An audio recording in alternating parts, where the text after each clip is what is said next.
Salut tout le monde et bienvenue sur cette nouvelle vidéo où on va présenter un deck budget. Un deck budget parce que j'ai un ami qui aimerait monter ce deck, mais il s'est dit, vas-y, j'ai pas de thunes pour m'acheter la version Brave Token, pour acheter des Lightning Storm et tout. Je lui ai dit, t'inquiète, je vais te faire une decklist. Et je me suis dit, finalement, pourquoi pas la présenter en vidéo, ça peut être intéressant pour toutes les personnes qui aimeraient faire ce deck avec moins de 50 euros. Et ouais, les gars, moins de 50 euros pour faire un deck budget. Et vous savez quoi, ce deck que j'ai monté et que je vous présente aujourd'hui, je l'ai utilisé dans un local et j'ai essayé de faire le plus de victoires possible. Alors, évidemment, c'est un deck budget. Évidemment, vous allez peut-être vous dire, bon, bah, il y a des cartes, elles n'ont clairement rien à faire là-dedans. Bah, si, elles sont importantes parce qu'elles coûtent pas cher. Et il faut pas oublier que malgré les choix que j'ai fait, ça reste un deck budget. Donc si vous voulez monter le deck et que vous avez pas beaucoup de thunes à côté ou que toutes les thunes que vous avez sont dans d'autres decks, et ben vous pouvez quand même essayer cette version qui est une version Go Second de Plunder Patrol. Je vais donc commencer par vous présenter le main deck qui est donc un deck Go Second. D'ailleurs dans quelques jours au moment où cette vidéo sort, je vais sortir la vidéo du tournoi, je vais vous la mettre ici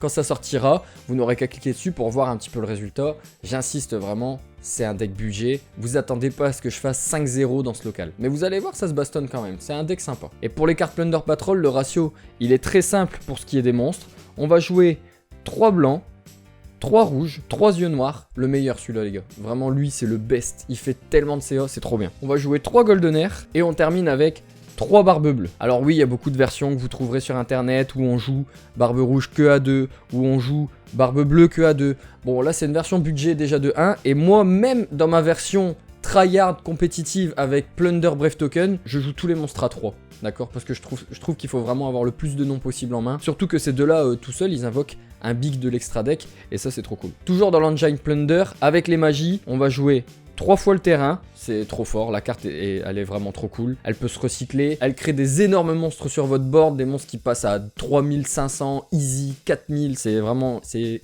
indécent. On va jouer une fois la fusion, parce qu'elle peut nous servir dans certaines situations à invoquer le monstre fusion de l'extra deck Plunder Patrol. C'est assez rare, mais pourquoi pas. Mais c'est aussi parce que c'est une carte qui est vraiment cool à discard. Et on termine avec une fois la piège, parce que comme on est dans une version Go Second, on n'a pas vraiment envie de l'avoir en main de départ. Mais c'est quand même une carte qui est très importante et en plus de ça on peut la tuto et c'est pour ça qu'on la joue que x1. Dans une version pure de Plunder Patrol, ce qui est le cas ici, il serait intéressant de jouer Emblème Plunder Patrol qui est la magie d'équipement. Le problème c'est que c'est la seule et unique carte avec un monstre de l'extra deck qui n'a pas été rééditée dans Ghost from the Past 2 et donc elle coûte vraiment une couille. C'est pour ça que ici on peut pas la jouer étant donné qu'on se restreint à un maximum de 50 euros. Toutes les cartes que je vais vous présenter, je prends le prix le plus bas sur Card Market, d'accord, sans compter les frais de port. Donc vous allez voir à la fin de la decklist le prix total de ce deck que je vous présente sans les frais de port. Mais vous inquiétez pas, avec les frais de port, on reste approximativement en dessous de 50 euros. Tout va dépendre bien sûr, si vous trouvez vos cartes chez le même acheteur, si vous les trouvez directement en magasin à des gens qui les vendent. Focalisez-vous uniquement sur le nom des cartes et le prix auquel vous pouvez les trouver. Que les cartes soient en secret, en super ou en commune, ce qui compte c'est de pouvoir jouer avec, d'accord? Et je parle bien entendu soit en français, soit en anglais, pas en allemand, parce que sinon on ne comprend pas les cartes. Donc ça va être tout pour l'Engine Plunder, tous les monstres possibles, parce que moi je trouve ça trop fort, le terrain x3 évidemment, et une fois la fusion quand même, parce que c'est cool, et une fois la piège, elle est vraiment très importante et très très forte, surtout dans le deck. Dans cette version où on peut pas jouer des cartes très chères, on met quand même quelques hand traps, même s'il n'y en a pas beaucoup, j'ai quand même voulu en mettre, parce que les hand traps c'est vraiment très très fort, et je m'en suis rendu compte durant le tournoi où j'ai joué ce deck justement, que les hand traps c'était vraiment trop fort, parce que là j'en jouais vraiment pas assez, j'en jouais que 6, je jouais que 3 Veilers qui coûtent vraiment pas grand chose, je crois c'est une histoire de 10 centimes maximum. On ajoute un petit peu quand même de prix avec les 3 Gamma et le Driver qui sont quand même en dessous de 1,50€. Étant donné que c'est une version Go Second, j'ai trouvé que vraiment Gamma c'était très important de le jouer. Vous allez pouvoir bait des haches et vous faire des gros body en activant le terrain, discard une carte pour tuto. Les gens qui connaissent pas trop Plunder ou qui ont pas peur de Gamma, ils vont tenter de hache. Si à ce moment-là vous avez Gamma, et ben ça vous fait une synchro 8 gratos et vous verrez qu'on en joue. Donc on peut pas en jouer plus malheureusement parce que vous-même vous connaissez le prix de hache actuellement, ça coûte vraiment un PEL. Couplé avec Plunder Patrol, je joue une petite engine Go Second. On va jouer donc une engine Kaiju dans ce deck avec l'engine Plunder Patrol parce que c'est vraiment très fort en Go Second étant donné qu'on sacrifie les monstres de l'adversaire. C'est pas des effets qui qui s'active et ça c'est vraiment trop bien. On va commencer par jouer déjà 2 ténèbres. Étant donné que Plunder Patrol va se baser sur l'attribut des monstres adverses, c'est très important d'avoir des attributs de kaiju qui vont être avantageux pour nous. Donc on va jouer 2 ténèbres parce que je pense que le monstre Plunder Patrol ténèbres de l'extra deck est le plus fort étant donné que c'est celui qui bannit des monstres. Je joue un Dogoran qui est donc d'attribut feu. Je joue un light parce que le light est très fort aussi. Et à côté de ça, je vais jouer 3 interruptions. Cette carte les gars, cette carte c'est une dinguerie, vraiment. C'est un Raigeki.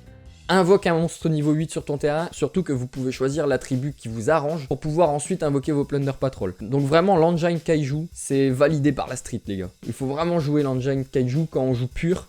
Donc bon, on joue pas vraiment pur, mais bon, t'as capté, on joue pas avec Brave Token, du coup c'est pur quoi. Ensuite on termine le main deck avec full carte de Go second, j'en joue 6.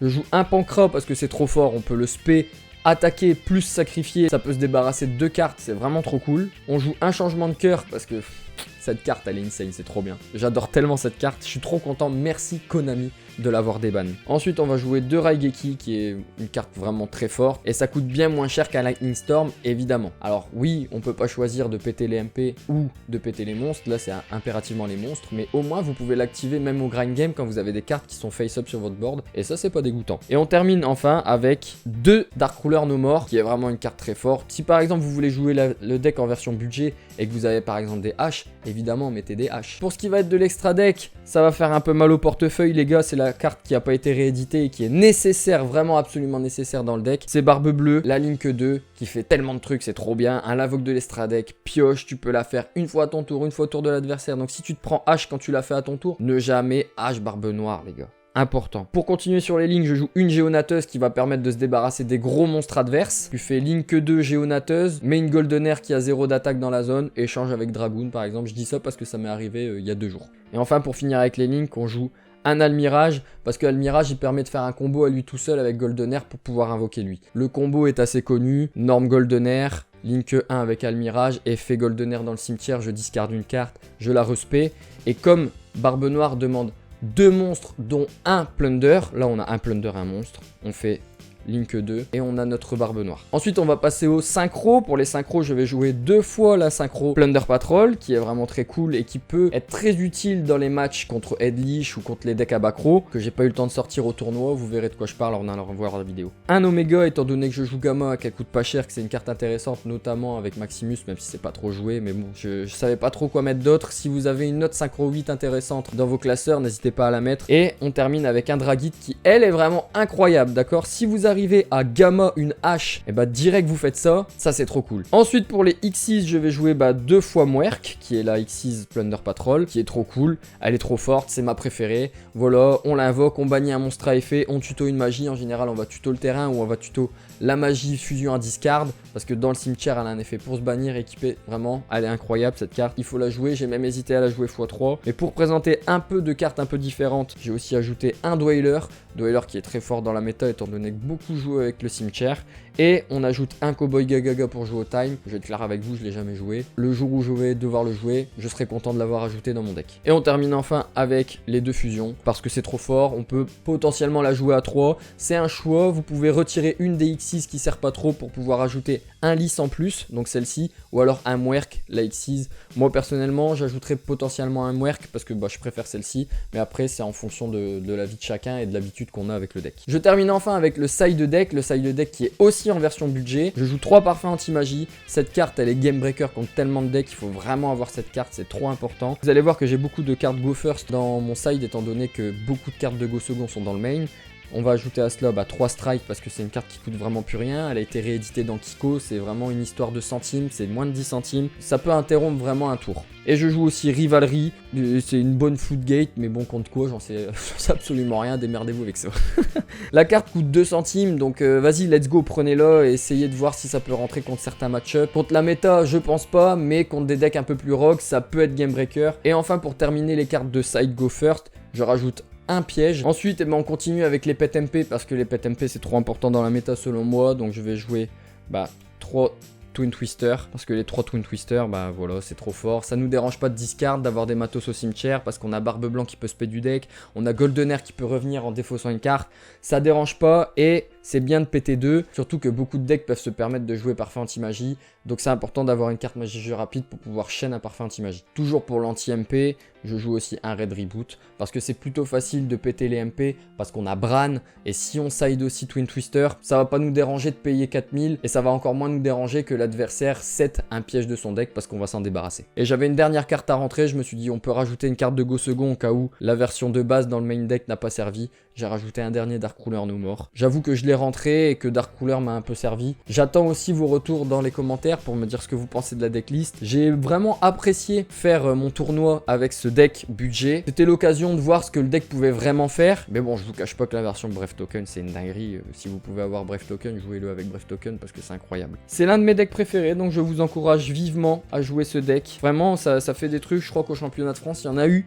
dans les tables finales, dans le top 64. Alors, je pense honnêtement que c'était avec la version Brave Token. Dites-vous bien quand même que c'est une version budget, que vous n'allez pas faire du 5-0. Je vous l'ai déjà dit, je sais, mais j'insiste vraiment là-dessus. Je vous ai présenté aujourd'hui une decklist qui va pas être insane, mais qui peut faire quand même des petites victoires. Et puis j'attends vos retours dans les commentaires. Si vous avez testé soit cette decklist, soit une autre qui y ressemble fortement, je serai ravi de vous lire dans les commentaires. Merci d'avoir regardé cette vidéo et on se dit à très bientôt pour le vlog.